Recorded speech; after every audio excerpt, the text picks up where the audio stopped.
ನಿಮ್ಮ ಆಕ್ರೋಶ ನಮ್ಗೆ ಅರ್ಥ ಆಗುತ್ತೆ. ಸಿಂಪಲ್ ಪ್ರಶ್ನೆ, ಅನುಕಂಪ ತಲೆಯಿಂದ ರಕ್ತ ಚಿಮ್ಮಿದ ಸಿ.ಟಿ. ರವಿ ಅವ್ರಿಗೆ ಮಾತ್ರ ಅಲ್ಲಪ್ಪ, ನೊಂದಿದ್ದೀನಿ, ನನಗೆ ಅಪಮಾನ ಆಗಿದೆ ಅನ್ನೋ ಲಕ್ಷ್ಮೀ ಹೆಬ್ಬಾಳ್ಕರ್ ಅವ್ರ ಬಗ್ಗೆ ಕೂಡ ಚೂರು ತೋರಿಸಿ ಅಂತ ಹೇಳಿ. ತಪ್ಪೇನಿದೆ ಅದ್ರಲ್ಲಿ? ನಿಮ್ಮ ಪಕ್ಷ ನಿಜವಾಗ್ಲೂ ಶಿಸ್ತಿನ ಪಕ್ಷ ಆಗಿದ್ರೆ ಜನರ ಅಪೇಕ್ಷೆ ಏನು ಅಂತಂದ್ರೆ ಸಿ.ಟಿ. ರವಿ ಅವ್ರ ಮೇಲಿರೋ ಬಂದಿರೋ ಆರೋಪ ಕ್ಲಿಯರ್ ಆಗ್ಲಿ, ಆಮೇಲೆ ಮಾತಾಡ್ತೀವಿ. ಕಷ್ಟ ಆಗಿತ್ತ ಇದನ್ನ, ಕಷ್ಟ ಆಗಿತ್ತ ಇದನ್ನ. ಆ ಕೆಲಸವನ್ನ ಸರ್ಕಾರ ನಡೆಸ್ತಾ ಇರ್ತಕ್ಕಂಥ ಕಾಂಗ್ರೆಸ್ ಸರ್ಕಾರಕ್ಕೆ ಇವರು ಕಾನೂನುಬದ್ಧವಾಗಿ ಕಾಂಗ್ರೆಸ್ ಸರ್ಕಾರ ನಡ್ಕೊಂಡಿದ್ಯಾ?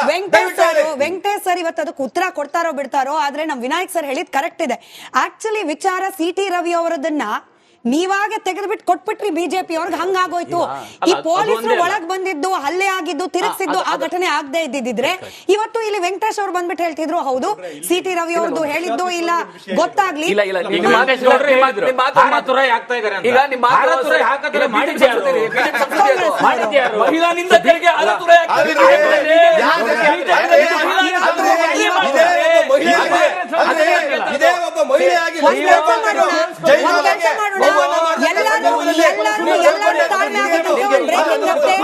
ಬ್ರೇಕಿಂಗ್ ಅಪ್ಡೇಟ್, ಎರಡನೇ ಬ್ರೇಕಿಂಗ್ ಪ್ಲೇ ಮಾಡಿ.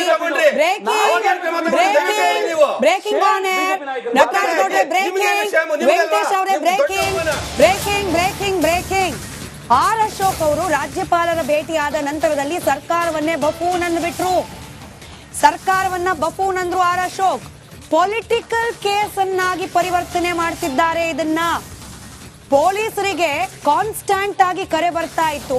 ಸಿ.ಟಿ. ರವಿ ಅವರ ಅರೆಸ್ಟ್ ಆಗಿದ್ದಿನ ಯಾರು ಕರೆ ಮಾಡ್ತಿದ್ರು ಅವರ ಹೆಸರು ಕೂಡ ಬಹಿರಂಗ ಆಗಬೇಕು.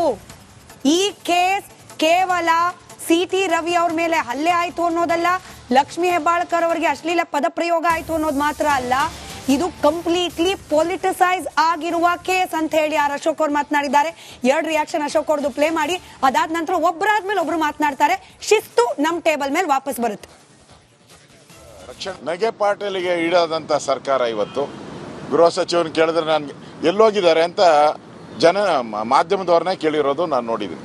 ಎಲ್ಲೋಗಿದ್ದಾರೆ ಗೊತ್ತಿಲ್ಲ ಅಂತಾರೆ, ಮುಖ್ಯಮಂತ್ರಿ ಸೇಫ್ಟಿ ಅಂತಾರೆ, ಕಮಿಷನರು ಕಬ್ಬಿನ ಗದ್ದೆನೇ ಆರಾಮ್ಸೆ ಇದೆ ಅಲ್ಲಿ ಕರ್ಕೊಂಡು ಹೋಗಿದ್ರಿ ಅಂತಾರೆ. ಇದೆಲ್ಲ ನೋಡ್ತಾ ಇದ್ರೆ ಈ ಸರ್ಕಾರ ಒಂಥರ ಬಫೂನ್ ಥರ ಸರ್ಕಾರ ಅನಿಸುತ್ತೆ. ಇದು ಇಷ್ಟು ವರ್ಷದಾಗಿ ಯಾರು ಸರ್ಕಾರ ನಡೆಸೇ ಇಲ್ಲ. ಇವೆಲ್ಲವನ್ನ ಕೂಡ ಗೌರವಾನ್ವಿತ ರಾಜ್ಯಪಾಲರಿಗೆ ವಿನಂತಿ ಮಾಡಿದಿರಿ. ಅವರ ಪ್ರಾಣದ ರಕ್ಷಣೆ ದೃಷ್ಟಿಯಿಂದ ಸಿ.ಟಿ. ರವಿ ಅವರಿಗೆ ಸೂಕ್ತವಾದಂಥ ಬಂದೋಬಸ್ತ್ ಕೊಡಬೇಕು. ಮತ್ತು ಈ ತನಿಖೆಯನ್ನು ನಿಷ್ಪಕ್ಷಪಾತವಾಗಿ ನಡಿಬೇಕು. ಕ್ಷಣ ಕ್ಷಣಕ್ಕೂ ಫೋನ್ ಬರ್ತಾ ಇತ್ತು, ನಾವಿದ್ದಾಗೂ ಫೋನ್ ಬರ್ತಾ ಇತ್ತು. ಅವನ ಕಮಿಷನರು ಫೋನ್ ಬಿಟ್ಟೇ ಇಲ್ಲ. ನಾನು 4-5 ಅವರ್ ಅಲ್ಲಿದ್ದೆ, ಫೋನ್ ಬಿಟ್ಟೇ ಇಲ್ಲ ಮನುಷ್ಯ. ಫೋನ್ ಎಲ್ಲಿಂದ ಬರ್ತಾ ಇತ್ತು ಕ್ಷಣ ಕ್ಷಣಕ್ಕೂ. ಯಾವ ಮಂತ್ರಿ ಫೋನ್ ಮಾಡ್ತಾ ಇದ್ರು, ಮುಖ್ಯಮಂತ್ರಿ ಮಾಡ್ತಾ ಇದ್ರ, ಉಪಮುಖ್ಯಮಂತ್ರಿ ಮಾಡ್ತಾ ಇದ್ರ, ಇದು ಸಾಬೀತಾಗಬೇಕು. ಈ ಸಾಬೀತಾದರೆ ಈ ಕೇಸು ನಿಜಾಂಶ ಹೊರಬಡುತ್ತದೆ, ಪೊಲಿಟಿಕಲ್ ಅಲ್ಲ ಅನ್ನೋದು ಕ್ಲೀನಾಗಿ ಗೊತ್ತಾಗ್ತದೆ. ಅಂದ್ರೆ BNS 75-79 ಅಡಿಯಲ್ಲಿ ದಾಖಲಾಗಿದ್ದ ಕೇಸು, ಬೇರೆ ಪ್ರಕರಣಗಳಲ್ಲಿ ಈ ಸೆಕ್ಷನ್ ಅಡಿಯಲ್ಲಿ ಹೆಂಗೆ ಡೀಲ್ ಮಾಡಬೇಕೋ ಹಂಗೆ ಮಾಡಲಿಲ್ಲ, ಪೊಲಿಟಿಕಲ್ ಪ್ರೆಷರ್ ಇತ್ತು ಅನ್ನೋದು ಅಶೋಕ್ ಅವರ ಮಾತು. ಬಟ್ ಬಿಜೆಪಿ ಅವರೇನು ಕಮ್ಮಿ ಪಾಲಿಟಿಕ್ಸ್ ಮಾಡ್ತಿದ್ದಾರೆ ಈ ಕೇಸ್ನಲ್ಲಿ ವಿನಾಯಕ್ ಸರ್? ಈಗ ಬಿಜೆಪಿ ಅವರು ಪಾಲಿಟಿಕ್ಸ್ ಮಾಡ್ತಾ ಇದ್ರೆ ನನ್ನ ಪ್ರಕಾರ ಅದು ಅವರು ಅನಿವಾರ್ಯತೆಯಿಂದ ಅಥವಾ ಸಿಕ್ಕಿರೋ ಅವಕಾಶಕ್ಕೆ ಅವ್ರು ಮಾಡ್ತಾ ಇದ್ದಾರೆ. ಆ ಅವಕಾಶವನ್ನ ಕ್ರಿಯೇಟ್ ಮಾಡಿ ಕೊಟ್ಟಿದ್ಯಾರು ಮೂಲ? ಯಾಕೆ ಅಂತಂದ್ರೆ ಈಗ ಸಾಮಾನ್ಯವಾಗಿ ನಾವು ಎಷ್ಟೋ ಕೇಸ್ಗಳಲ್ಲಿ ನೋಡ್ತೀವಿ, ಇನ್ಕ್ಲೂಡಿಂಗ್ ದರ್ಶನ್. ಈಗ ಸಿ.ಟಿ. ರವಿ ಅವ್ರ ಕೇಸಿಗೆ ನೀವು ಆ ಕೇಸಿಗೆ ಹೋಲಿಸಿದ್ರೆ ಅದು ಎಷ್ಟು ಸೀರಿಯಸ್ ಆದ ಕೇಸು. ಏನ್ ಮಾಡಿದ್ರು, ಕರ್ಕೊಂಡ್ಬಂದು ಸ್ಟೇಷನ್ ಅಲ್ಲಿ ಕೂರಿಸಿದ್ರು, ಅರೆಸ್ಟ್ ಮಾಡಿದ್ರು, ಕೋರ್ಟಿಗೆ ಪ್ರೊಡ್ಯೂಸ್ ಮಾಡಿದ್ರಲ್ವಾ. ಇಲ್ಲಿ ರಾತ್ರಿ ಎಲ್ಲ ಅವ್ರನ್ನ ಅಲ್ಲಿ ಇಲ್ಲಿ ಓಡಾಡ್ಸೋ ಅಗತ್ಯ ಏನಿತ್ತು ಅಷ್ಟೆಲ್ಲ. ಸೇಫ್ಟಿ ದೃಷ್ಟಿ ಅಂತಾದ್ರೆ ಪೊಲೀಸ್ ಸ್ಟೇಷನ್ಗಿಂತ ಸೇಫ್ ಬೇರೆ ಪ್ಲೇಸ್ ಅಂತ ಒಬ್ಬ ಪೊಲೀಸರು ಅಂದ್ಕೋತಾರೆ ಅಂತಾದ್ರೆ ಇನ್ನೇನ್ ಹೇಳ್ಬೇಕು. ಈಗ ಅಶೋಕ್ ಅವರು ಅವರಿಗೆ ರಕ್ಷಣೆ ಕೊಡ್ಬೇಕು ಅಂತ ಕೇಳಿದ್ದಾರೆ. ಈಗ ಅವ್ರನ್ನೆಲ್ಲ ಎತ್ಕೊಂಡು ಓಡಾಡಿರೋದೇ ಪೊಲೀಸರು, ಇನ್ ರಕ್ಷಣೆ ಯಾರ ಹತ್ರ ಕೊಡ್ಸೋದು ನಾವು?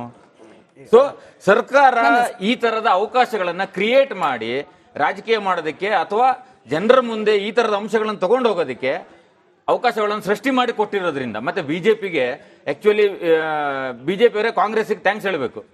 ಯಾಕೆಂತಂದ್ರೆ ಅವ್ರದ್ದೇ ಆದ ಪಾಪ ಜಗಳದಲ್ಲಿ ಏನೋ ಕಷ್ಟದಲ್ಲಿದ್ರು ಅವರು. ಅಂತ ಇದರಲ್ಲಿ ಇವ್ರನ್ನ ಈ ಇಶ್ಯೂನ ಇವರೇ ಕ್ರಿಯೇಟ್ ಮಾಡಿ ಅವರ ಪ್ಲೇಟ್ ಅಲ್ಲಿ ಇಲ್ಲ ನೆನ್ನೆ ನಾವು ಇದೇ ವಿಚಾರ ಚರ್ಚೆ ಮಾಡಿದ್ವಿ. ಒಡೆದ ಮನೆ ಆಗಿದ್ ಬಿಜೆಪಿಯನ್ನು ಒಂದು ಮಾಡಿ ಕಾಂಗ್ರೆಸ್ ನಲ್ಲಿ ಬಣ ಕ್ರಿಯೇಟ್ ಮತ್ತೆ ಯಾವಾಗ್ಲೂ ಹೇಗೆ ಅಂತಂದ್ರೆ ನೀವು ಅಧಿಕಾರದಲ್ಲಿದ್ದವರು ಪ್ರಶ್ನೆ ಮಾಡಿದ್ದೆ ಸರ್, ನೆನ್ನೆ ನೀವಿರ್ಲಿಲ್ಲ, ಅವರೇ ಇದ್ರು ಉತ್ತರ ಕೊಟ್ಟರು. ಅಧಿಕಾರದಲ್ಲಿದ್ದವರು ಅಧಿಕಾರವನ್ನು ದುರ್ಬಳಕೆ ಮಾಡಿದಾಗ ಸಹಜವಾಗಿ ಜನ ಅದನ್ನ ನೋಡೋ ರೀತಿ ಬೇರೆ. ಅಧಿಕಾರದಲ್ಲಿ ಇಲ್ಲದೆ ಇದ್ದವರು ಉದಾಹರಣೆ ವಿರೋಧ ಪಕ್ಷ ಏನೋ ಮಾಡಿದ್ರೆ ಅದನ್ನ ಜನ ನೋಡೋ ರೀತಿ ಬೇರೆ. ಅಧಿಕಾರದಲ್ಲಿದ್ದವರು ಹೆಚ್ಚು ಜವಾಬ್ದಾರಿಯಿಂದ ವರ್ತಿಸಬೇಕು, ಸಂಯಮದಿಂದ ವರ್ತಿಸಬೇಕು ಅನ್ನೋದು ಜನರ ನಿರೀಕ್ಷೆ ಆಗಿರುತ್ತೆ ಯಾವಾಗ್ಲೂ. ಯಾಕೆಂದ್ರೆ ಅಧಿಕಾರ ಇವ್ರ ಕಡೆ ಇರೋದ್ರಿಂದ ಈ ಪ್ರಕರಣದಲ್ಲಿ ಅಧಿಕಾರವನ್ನ ಕಾಂಗ್ರೆಸ್ನವರು ದುರ್ಬಳಕೆ ಮಾಡಿದ್ರು. ಪೊಲೀಸ್ ಫೋರ್ಸ್ ಅನ್ನ ಇನ್ಫ್ಲೂಯೆನ್ಸ್ ಮಾಡಿ ಅವ್ರನ್ನ ಸಿಟಿ ರವಿಯನ್ನ ಬೇಕಂತಲೇ ರಾತ್ರಿ ಎಲ್ಲ ಇನ್ ಸಿಂಪಲ್ ಸಿಟಿ ರವಿ ಅವರು ಹಂಗಂದ್ರು ಅನ್ನೋ ಆರೋಪದಿಂದ ತಲೆ ತಗ್ಗಿಸಬೇಕಾಗಿತ್ತು ಬಿಜೆಪಿ. ಇವತ್ತು ತಲೆ ಎತ್ಕೊಂಡು ಮೆರವಣಿಗೆ ಮಾಡ್ಕೊಟ್ಟವ್ರು ಕಾಂಗ್ರೆಸ್ನವರು. ಅವ್ರು ಯಾವ ಪ್ರಕರಣದ ತಲೆ ತಗ್ಸಿದ್ದಾರೆ? ಮುನಿರತ್ನ ಪ್ರಕರಣ ತಲೆ ತಗ್ಸಿದಾರ ಅವರು? ಯಡಿಯೂರಪ್ಪ ಪೋಕ್ಸೋ ಪ್ರಕರಣದ ತಲೆ ತಗ್ಸಿದಾರ? ರಮೇಶ್ ಜಾರಕಿಹೊಳಿ ಇಲ್ಲ, ಒಂದ್ ನಿಮಿಷ ಕೇಳಿಸ್ಕೊಂಬಿಡಿ, ಆಮೇಲೆ ನೀವು ಉತ್ತರ ಕೊಡಿ. ರಮೇಶ್ ಜಾರಕಿಹೊಳಿ ಪ್ರಕರಣದ ತಲೆ ತಗ್ಸಿದಾರ? ಇಲ್ಲ ಹಾಸನದ ಮಾಜಿ ಸಂಸದನ ಪ್ರಕರಣದ ತಲೆ ತಗ್ಸಿದಾರ? ಅವ್ರು ಯಾವ ತಲೆ ತಗ್ಸಲ್ಲ. ಅವ್ರಿಗೆ ಇಂಥದೆಲ್ಲ ಅಂದ್ರೆ ಬಹಳ ಅರ್ಗಿಸ್ಕೊಳ್ಳೋ ಶಕ್ತಿ ಜಾಸ್ತಿ ಇದೆ ಅವ್ರಿಗೆ. ಅವ್ರು ಶಾಖೆಗಳಿಂದ ಬಂದವರು ಅರ್ಗಿಸ್ಕೊಳ್ಳೋ ಶಕ್ತಿ ಜಾಸ್ತಿ ಇದೆ.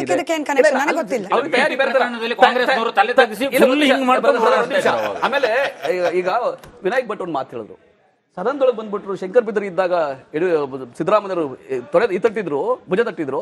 ಸದನದೊಳಗೆ ಬಂದಿಲ್ಲ. ಸದನದೊಳಗೆ ಆಗಿದಂತ ವಿಷಯಕ್ಕೆ ಸಿಟಿ ರವಿ ಅವರು ತಲೆ ತಗ್ಗಿಸಬೇಕಾದವರು ಬಂದು ಮೆಟ್ಲ ಮೇಲೆ ಕೂತ್ಕೊಂಡು ಪ್ರೊಟೆಸ್ಟ್ ಮಾಡ್ತಾ ಇದ್ರು. ಅಲ್ಲಿ ಕಾನೂನು ಸುವ್ಯವಸ್ಥೆ ಹಾಳು ಮಾಡ್ಲಿಕ್ಕೆ ಪ್ರಯತ್ನ ಮಾಡ್ತಾ ಇದ್ರು. ಆತರ ಕಿತಾಪತಿ ಮಾಡ್ತಾ ಇದ್ದಕ್ಕೆ ಅದ ಆಚೆಯಿಂದ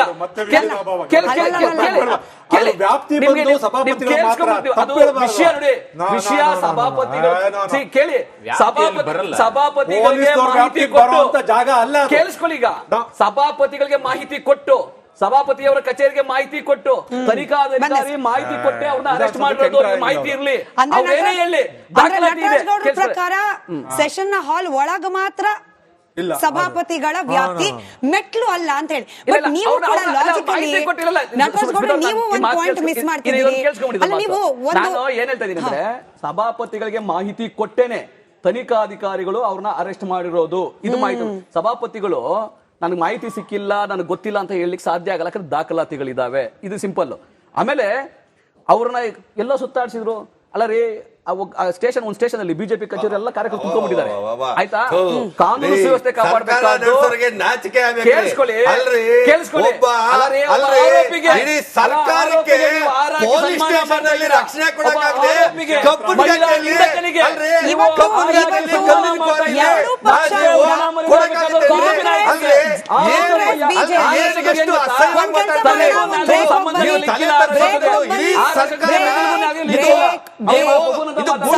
ಶಾಂತಿಗೋಸ್ಕರ